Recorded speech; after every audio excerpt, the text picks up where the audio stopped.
성막 강의 제70번째 시간입니다. 성소의 등대와 예수님에 대하여 오늘 공부를 해보자 합니다. 성막을 통하여 예수 그리스도를 발견합시다. 성막을 통하여 예수 그리스도를 발견하는 오늘 귀한 이 시간, 본문의 말씀을 읽겠습니다. 본문의 말씀은 예비한 첫 장막이 있고 그 안에 등대와 상과 진설병이 있으니 이는 성소라 일컫고, 히브리서 9장 2절 말씀입니다. 7 등대와 예수님, 성소의 등대를 통하여 예수 그리스도를 발견합시다. 예수 그리스도는 사랑이십니다. 성막에 들어가는 길은 오직 어디에만 들어가느냐? 문을 출입하고 들어갑니다. 여러분의 문도 대문을 통해서 들어가듯이 여기도 대문을 통하여 들어갑니다. 이 대문은 바로 성막문을 말을 해서 대문이라고도 할 수 있습니다. 이 성막문은 오직 동쪽으로만 보고 있습니다. 성막문은 통하여 들어갑니다. 성막문은 예수 그리스도를 상징하는데, 목자장 되신 예수님, 나는 양의 문이라고 하신 그 예수님을 기억하시면 되시겠습니다. 성막문에서 예수님을 발견하였습니다. 예수님은 양의 문이었습니다. 성막문은 오직 동쪽에 하나만 있습니다. 성막문을 열고 들어가면 번제단을 만나게 됩니다. 이 번제단에서 모든 죄를 용서받는 번제물 드리는 귀한 곳입니다. 번제단에서 예수님은 온 세상 죄를 지고 가신 번제물로서의 대제사장이심을 보았습니다. 그 번제단을 지나서 물두멍을 만나게 됩니다. 이 물두멍을 만나서 여기에서 씻어야 합니다. 수족을 씻어야 합니다. 평생 회개를 보고 배워왔습니다.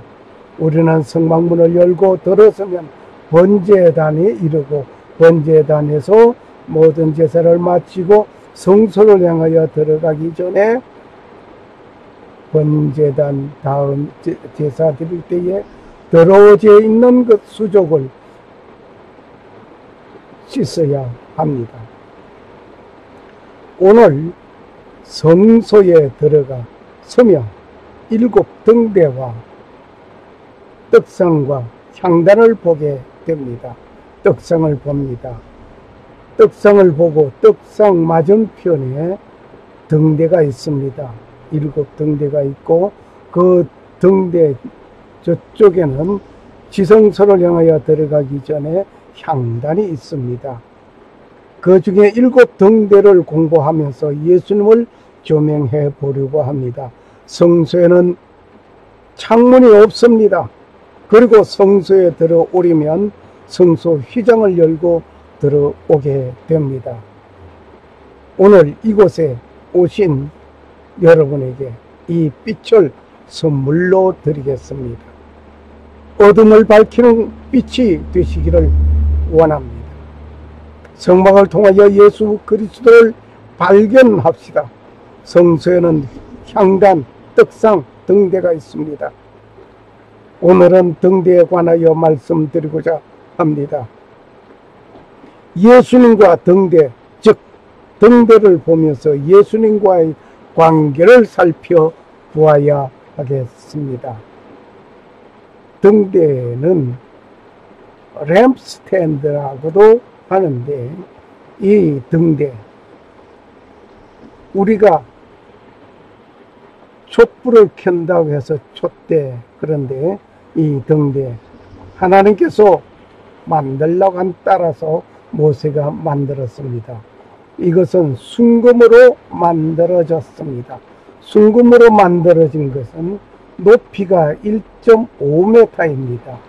1.5m, 양 2옆까지는 3개씩 있습니다. 3개씩 있고 높이는 1m입니다. 높이는 1m. 감담류를 사용해서 불을 밝히고 있습니다. 매일 닦고 저녁에 불을 붙입니다.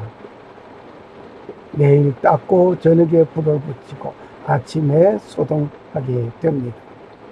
그리고 솔로몬 성전은 이것을 모방한 것입니다.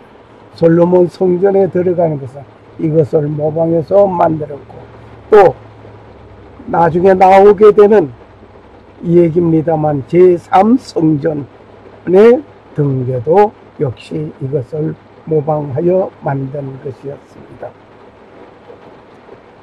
성경에 촛대라라는 말이 있습니다.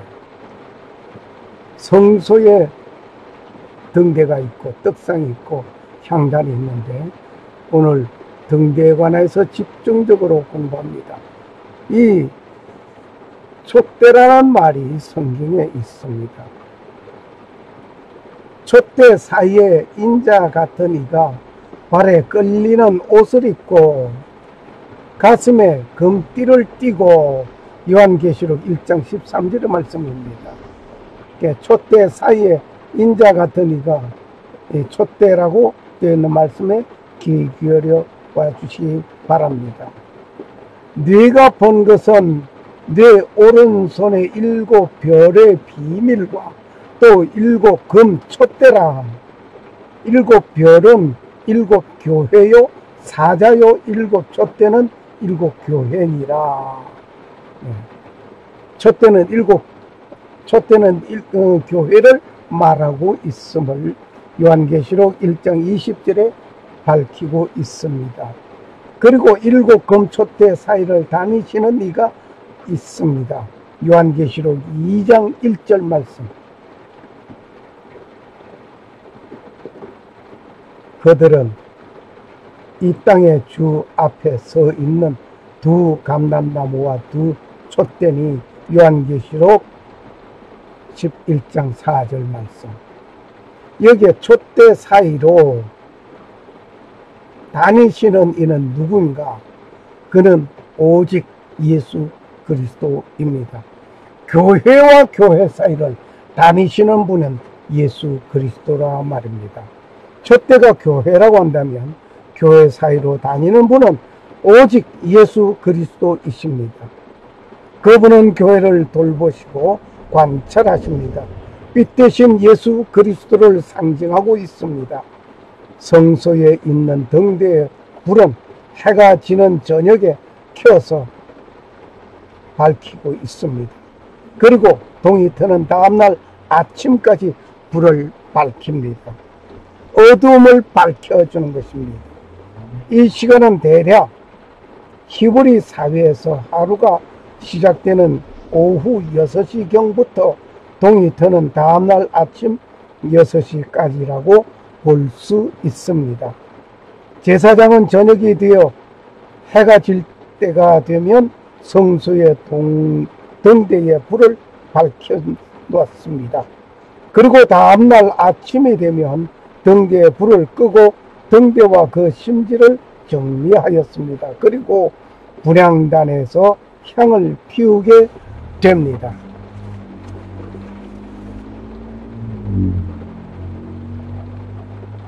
아론이 아침마다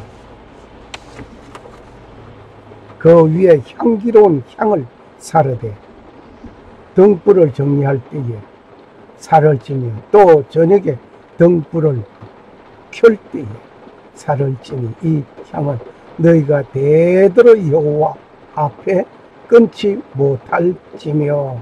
출애굽기 30장 7절 8절 말씀이었습니다.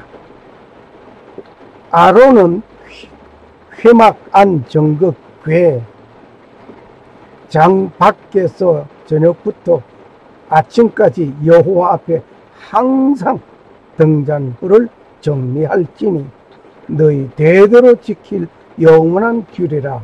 레위기 24장 3절 말씀이었습니다. 또 금 등대가 있어 그 등에 저녁마다 불을 켜나니. 역대하 13장 11절 말씀. 예, 저녁에 불을 켜고 아침에 끕니다. 성소에는 창문이 없다고 했습니다. 깜깜합니다. 깜깜한 이곳에 불을 밝히는 이 등대. 암흑한 시대에 빛을 비춰야 할 자가 누굽니까? 불집게와 불똥, 그릇 등 등대에 보조기구가 있습니다. 등대를 위한 보조기구, 불집게와 불똥, 그릇들이 있습니다. 출애굽기 25장 38절, 39절, 37절, 37장 23절, 24절, 열왕기상 7장 50절, 역대하 4장 22절, 출애굽기 25장 38절, 27장 23절, 열왕기상 7장 50절 등을 참고하시면 좋겠습니다. 촛불을 옮기거나 등불을 밝히는 불을 다루는데 쓰인 도구였습니다. 그 재료는 화학 변화가 없는 정금으로 만들어 걸리거나 타는 일이 없도록 하였던 것입니다. 불집게를 우리는 보겠습니다.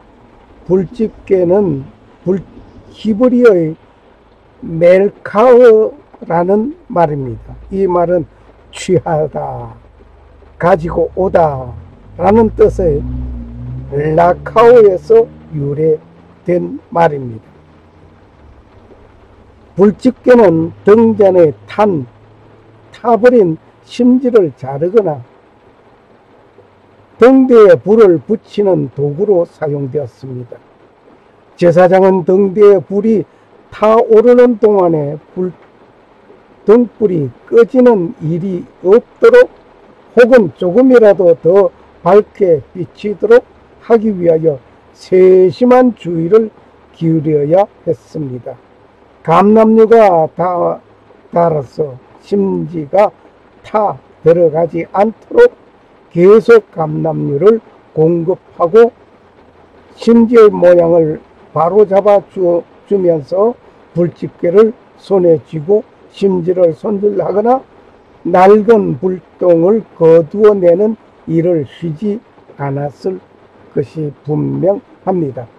우리의 속사람도 날마다 성령으로 충만하지 않으면 심지가 타버려서 마음이 어두워지고 불평불만의 불똥만 남게 됩니다. 하나님의 말씀으로 마음의 심지를 손질하여 바로잡고 심령의 의심과 불평 그리고 교만 등을 과감히 떼어내고 감사를 회복하면 자신도 살아나고 그 주위까지 함께 밝아지게 됩니다. 할렐루야. 그리고 불똥 그릇이 있습니다. 이 불똥 그릇이라고 하는 것은 마흐타. 불똥 그릇의 히브리 마흐타는 확 잡아채다, 움켜쥐다, 취하다 라는 뜻의 하타에서 유래하였습니다. 불똥 그릇은 번제단의 불을 옮겨 등대의 불을 밝히는 데 쓰이는 것입니다. 이는 타고 남은 재를 썰어버렸던 부삽과는 다르게 숯불을 담아 나르는 데 사용하였고, 마흐타는 번제단에 불을 담아 향을 피우는 분향단까지 옮기는 도구로도 사용되었습니다. 금등대의 구속사적인 교훈을 우리는 보겠습니다. 7 불은 세상의 빛이 되신 예수 그리스도를 나타내고 있습니다. 예수 그리스도는 세상의 모든 영적 흑암을 몰아내는 생명의 빛입니다. 누가복음 2장 32절, 요한복음 1장 4절 5절, 요한복음 8장 12절, 9장 5절 등을 참고하시면 되시겠습니다. 7개의 가지로 구성된 등대는 어두운 세상을 비추는 예수님의 사역을 상징하고 있습니다. 예수님께서는 사탄이 막강한 영향을 행사하는 이 세상에서 하나님의 의를 나타내는 빛의 역할을 완벽하게 수행하셨습니다. 예수 그리스도의 재림과 더불어 이루어진 새 예루살렘 성은 해나 달의 비침이 쓸데없습니다. 그 이유는 하나님의 영광이 비치고 어린 양 자신이 되기 때문입니다. 요한계시록 21장 23절, 이사야서 30장 26절을 참고하시기 바랍니다. 한편 하나님께서 스가랴 선지자에게 보여주신 순금등대는 두 금관을 통하여 두 감람나무와 연결하여 있습니다. 스가랴 4장 11절 12절.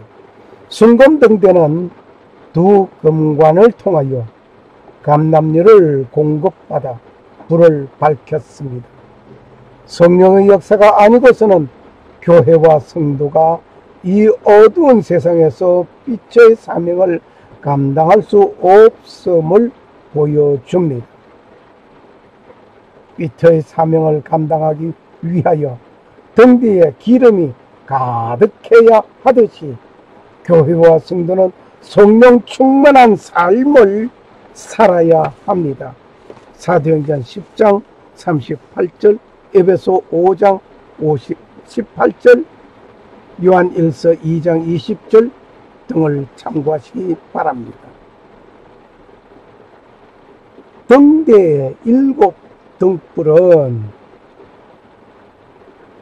세상의 빛으로서 하나님의 언약과 교회의 시대적 사명을 보여주고 있습니다. 각 시대마다 하나님의 말씀으로 맺어진 언약은 그 시대의 등불이었습니다. 언약은 곧 등불입니다. 성소의 등불이 꺼지지 않듯이 하나님의 언약은 꺼지지 않고 영원토록 타오르는 등불입니다. 하나님의 말씀으로 맺어진 언약은 영원한 언약입니다. 창세기 9장 16절, 17장 7절, 출애굽기 31장 16절, 레위기 24장 8절 등을 참고하시기 바랍니다. 너희는 세상의 빛이라고 하셨습니다. 내가 세상에 있는 동안에는 세상의 빛이라고 예수님께서 말씀하셨습니다. 주의 말씀은 내 발의 등이요 내 길의 빛이니이다. 시편 119편 105절입니다. 등대의 원줄기는 예수 그리스도를 상징하고 있습니다. 요한복음 15장 5절, 로마서 8장 39절 참고하시기 바랍니다. 가지가 원줄기에 붙어 있듯이 예수 그리스도의 몸된 교회는 세상의 등대와 같은 존재입니다. 등대가 빛을 비추듯이 교회도 세상의 빛을 비추어야만 합니다. 그런데 이 세상에서 빛의 사명을 감당해야 하는 교회들 중에는 그 내부에 어둠의 그림자가 부끄러운 열매들이 난무하고 있는 교회들도 없잖니 있습니다. 교회가 사회로부터 신뢰를 잃고 심지어 세상 사람들의 조롱거리가 되기까지 합니다. 이는 신령한 제사장인 목회자들이 정직하고 성실하게 등불을 간금하지 않는 결과입니다. 교회마저도 살아계신 하나님의 말씀이 왕성하지 못하고 성경 말씀에 무지하다면 세상은 그 어디에서도 빛을 기대할 수 없습니다. 제사장의 사명은 매일 등잔에 불을 밝힘으로 어둠을 몰아내는 일입니다. 빛은 어둠을 정복하게 되어 있습니다. 어둠은 빛을 정복하지 못하지만 빛은 어둠을 정복합니다. 어느 시대에나 그리스도의 몸된 교회를 섬기는 목회자의 가장 중대한 사명은 기도하는 가운데 하나님의 말씀을 부지런히 살피고 연구하고 적용함으로써 성도들이 영혼의 등불이 꺼지지 않도록 날마다 감금하여 밝혀주는 일입니다. 이제 교회가 그 시대에 어둠을 밝혀주는 빛의 사명을 넉넉히 감당할 수 있게 될 때 빛 대신 예수님께 영광이 될 것입니다. 너희는 세상의 빛이라. 산 위에 있는 동리가 숨기지 못할 것이요 사람이 등불을 켜서 말 아래 두지 아니하고 등경 위에 두나니 그러므로 집안 모든 사람에게 비추이느니라. 이같이 너희 빛을 사람 앞에 비추게 하여 저희로 너희의 착한 행실을 보고 하늘에 계신 너희 아버지께 영광을 돌리게 하라. 마태복음 5장 14절 15절 16절 말씀입니다. 등대의 자료와 만든 그 과정을 보시겠습니다. 등대를 금촛대라고 말을 하지만 초를 꽂는 촛대는 아닙니다. 오직 등대에서 기름을 태워 불을 밝히고 있음을 우리는 잘 알고 있습니다. 그 등대의 무게는 얼마나 되겠느냐? 등대의 무게는 정금 1달란트입니다. 출애굽기 25장 39절 말씀입니다. 그리고 그 등대는 1달란트의 무게는 약 27.99kg이라고 합니다. 1달란트 무게는 27.9, 약 28kg이라고 생각하면 되시겠습니다.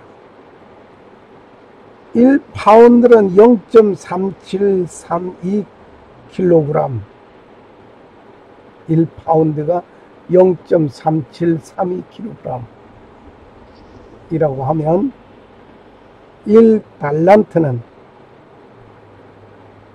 75파운드, 이 75파운드를 킬로그램으로 따졌더니 34kg으로 나타나고 있습니다. 사용한 기름은 무엇을 사용했는가?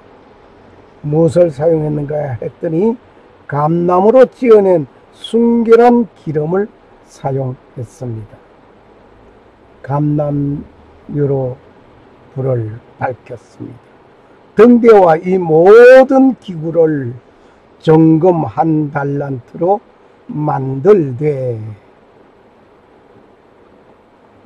너희는 또 이 이스라엘 자손에게 명하여 감나무로 찧어낸 순결한 기름을 등불을 위하여 내게로 가져오게 하고 끊이지 않고 등불을 켜되 끊이지 않고 등불을 켜라고 했습니다. 출애굽기 27장 20절 말씀이었습니다. 성소의 등불은 계속 밝혀져야 합니다. 어떤 순간 멈춰서는 꺼져서는 아니 됩니다. 계속 밝혀져야 합니다. 오늘 성소의 등대와 예수님, 성막을 통하여 예수님을 발견하는 가운데 등대를 보면서 예수님과 접목을 해봅니다. 너희는 세상의 빛이라. 그리고 예수님께서 말씀하셨습니다. 마태복음 5장 14절 말씀. 빛은 어둠을 밝히기 위하여 있는 것입니다. 좀 전에도 말씀드렸지만 어둠은 빛을 정복할 수 없습니다. 악한 세력은 주님의 말씀에 사로잡혀 있는 자를 정복할 수 없습니다. 불의는 진리를 정복할 수 없습니다. 이기는 것 같지만 결국 의인은 불의를 이겨내고 정복합니다. 밝혀집니다. 빛은 어둠을 정복합니다. 성도는 세상을 향하여 빛으로 계신 계속 밝혀줘야 합니다. 등대는 예수 그리스도를 상징합니다. 즉 그리스도의 고난을 말하고 있습니다. 등대를 만들 때 쳐서 만들었으니 예수 그리스도의 고난을 상징하고 있습니다. 그리고 빛이십니다. 내가 세상에 있는 동안에는 세상의 빛이라 예수님께서 말씀하셨습니다. 예수님께서 세상의 빛이라고 하셨습니다. 너희는 세상의 빛이라고 예수님께서 말씀하셨으니 역시 우리도 주님의 빛을 비추는 작은 빛이 되어야 합니다. 주의 말씀은 내 발의 등이요 내 길의 빛이니이다. 시편 119편 105절 말씀. 등과 기름의 상징은 누구를 말하고 있나요? 기름은 성령을 말하고 있고 등은 예수 그리스도를 말하고 등은 예수 그리스도를 상징하고 기름은 성령을 상징하고 있습니다. 왜 7등을 만들게 하였을까? 하필이면 7등을 만들게 했을까? 그림에서 본 것과 같이 가운데 하나, 그리고 왼편에 3개, 오른편에 3개. 이 7은 완전하신 예수 그리스도의 구속 사역을 말씀하고 있습니다. 그 수의 상징을 우리 한번 보겠습니다. 1은 삼위일체 하나님 수를 말하고 있습니다. 성부, 성자, 성령의 그 삼위가 하나이신, 한 분이신 하나님을 말하고 있습니다. 2는 짝수로서 상대적인 수, 세상을 말하고 있습니다. 이것이 있으면 저것, 저것이 있으면 이것. 네. 지옥이 있으면 천국, 천국이 있으면 지옥, 악령이 있으면 성령이 있습니다. 성령이 있으면 악령. 이것을 우리는 외면 못합니다. 3은 삼위일체 하나님 완전수를 말하고 있습니다. 4는 고난의 수, 예수님께서 40일 금식기도 하셨음을 우리는 알고 있습니다. 40년 동안 광야 생활, 고난의 생활이었습니다. 400년 동안 종살이한 애굽에서 종살이함도 역시 고난이었습니다. 40의 하나 가만매 등등을 보게 됩니다. 5는 중앙의 수입니다. 은총을 말하는 수라고도 볼 수 있습니다. 1에서 10까지 그 중앙에 5. 6은 인간 지혜의 수입니다. 666을 보게 됩니다. 마귀를 상징하여서 666이라고 적그리스도를 상징하고 있습니다. 7은 완전수입니다. 7인 7대접, 7나팔, 7년 흉년, 7년 풍년 등이 완벽한 흉년이요 완벽한 풍년이요. 7은 이렇게 완전수입니다. 등대의 불은 심지가 타야 불을 밝히게 됩니다. 심지가 타지 않으면 불이 밝혀지지 않습니다. 심지가 타야 합니다. 여러분 그리스도의 빛을 비추고자 합니까? 자신이 타서 빛을 비추어야 합니다. 초는 불을 켤 때에 켜놓으면 초농이 녹아지면서 불을 밝히는데 초가 자신이 타야 합니다. 자신이 타서 죽지 아니하고 불을 비출 수 없습니다. 심지가 타게 되면 꼭 불똥이 생기게 됩니다. 심지가 타게 되면 불똥이 생깁니다. 그리고 왜 끓음이 생길까요? 심지가 탔기 때문에. 왜 심지가 탑니까? 기름이 떨어지기 때문에. 기름이 떨어져 부족하면 심지가 타게 되어 있습니다. 그러면 불똥을 어떻게 할까요? 기름을 넣어주고 불똥을 제거해 줘야 합니다. 불똥 제거 작업을 하지 않으면 등불을 제대로 밝힐 수가 없습니다. 오늘 제3성전에 관하여서 말씀을 좀 나누고자 합니다.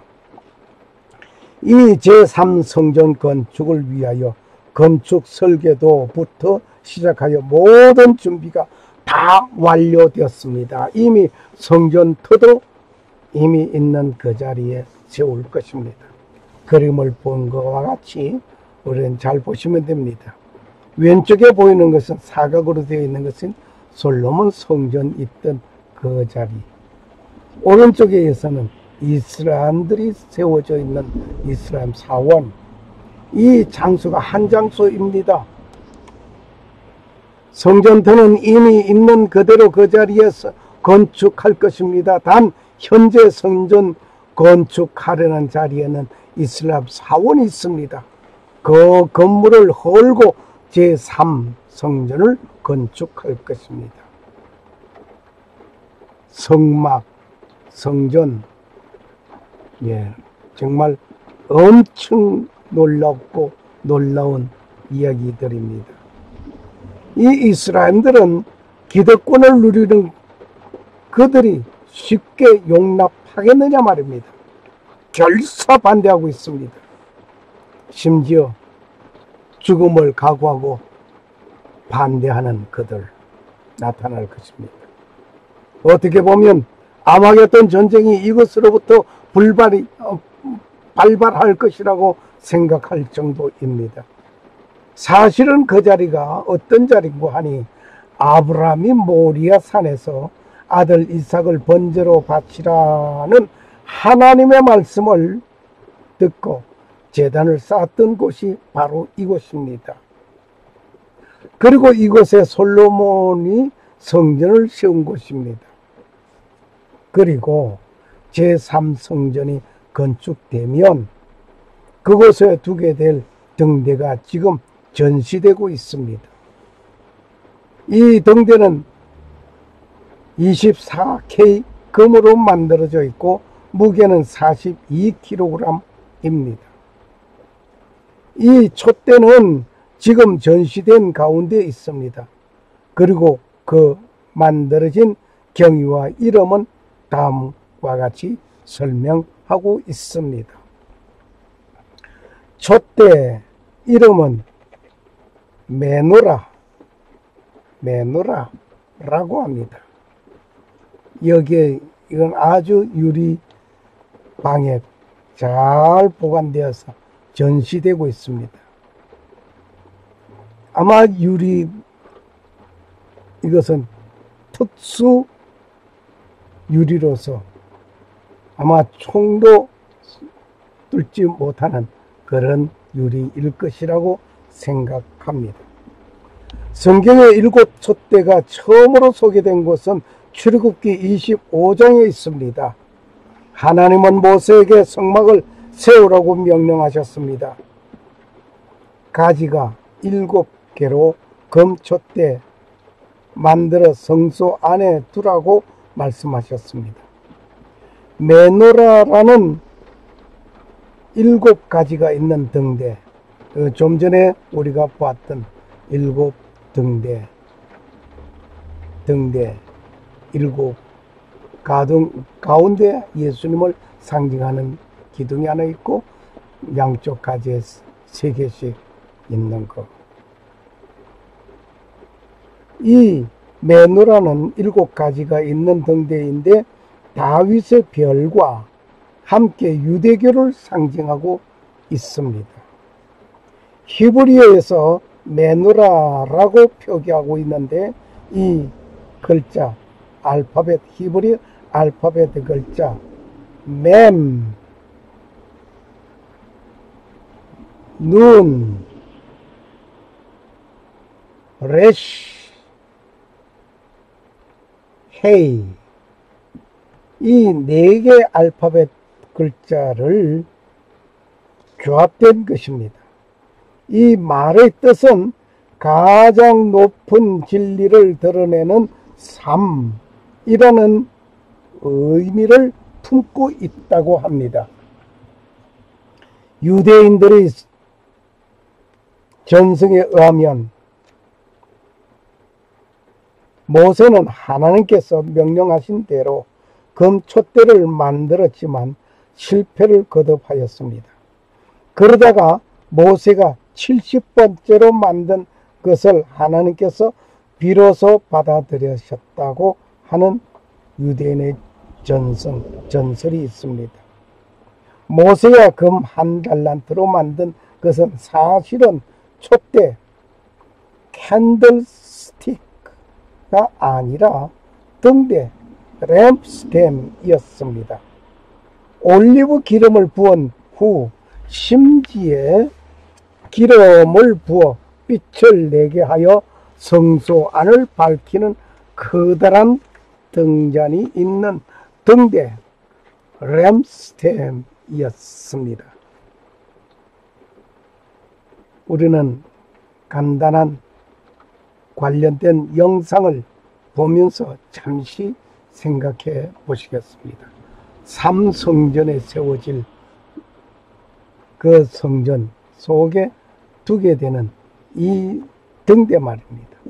이 등대가 언제 만들어졌는가 영상을 통하여 보면서 우리는 생각해 보시겠습니다.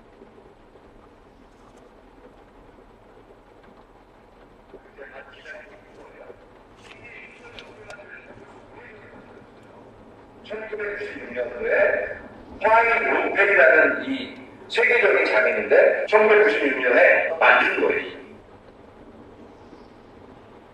다시 한번 보시겠습니다. 그때만 기다리고 있는 거예요. 이게 촛대를 언제 만들었냐면 벌써 오래전에 만들었어요. 1996년도에 화인 루펠이라는 이 세계적인 장인인데 1996년에 만든 거예요.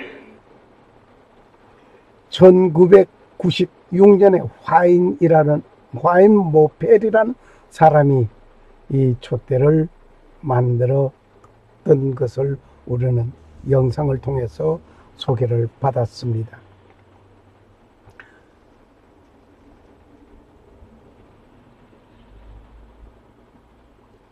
너희는 세상의 빛이라.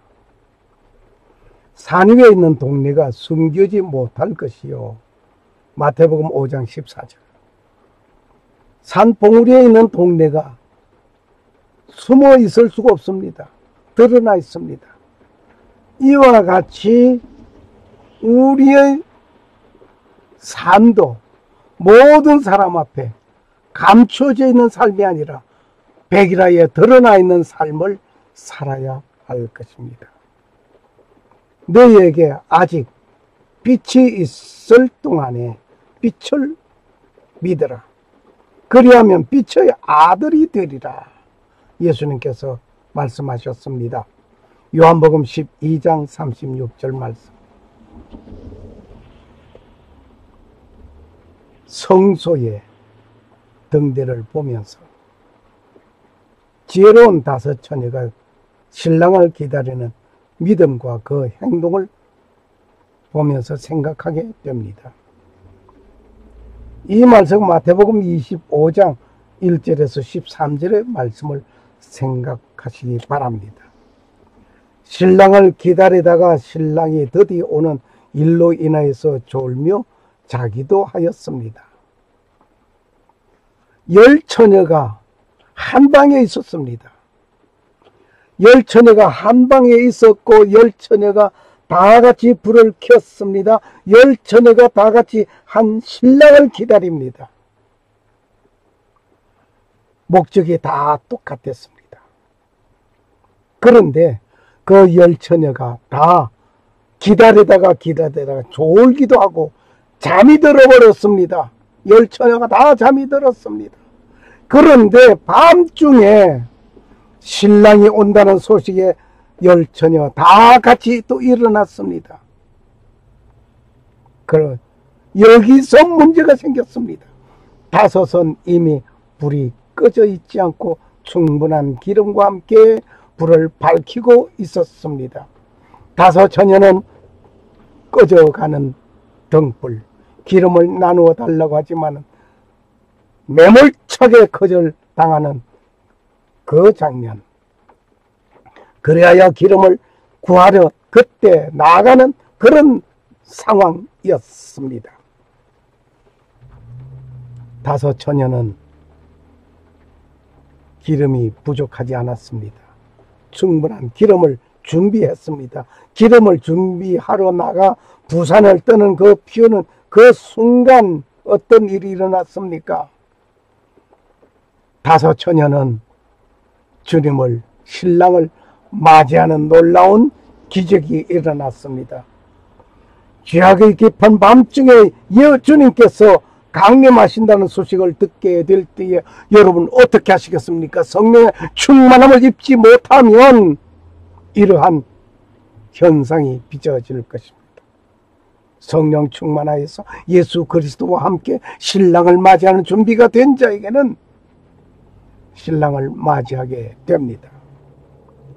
한편 기름을 준비하러 나갔던 자가 기름을 준비하여 왔지만은 문을 열어주지 않는 닫힌 문 속에서, 문 밖에서 그들은 울부짖고 이를 갈고 있을 그 모습 처량하기도 합니다. 이와 같이 등대의 불을 밝히는 일에 준비된 기름으로 밤을 밝히는 것 같이 암흑한 죄악과 역사의 밤, 그리고 신앙의 밤을 밝히는 준비된 기름의 소유자로서의 믿음의 삶을 살아야 할 것이 분명합니다. 마태복음 25장 1절에서 13절을 다시 한번 여러분 상기하시기 바랍니다. 너희가 전에는 어두움이더니 주 안에서 빛이라. 빛의 자녀들처럼 행하라. 에베소서 5장 8절 말씀입니다. 샬롬. 감사합니다. 할렐루야. 할렐루야.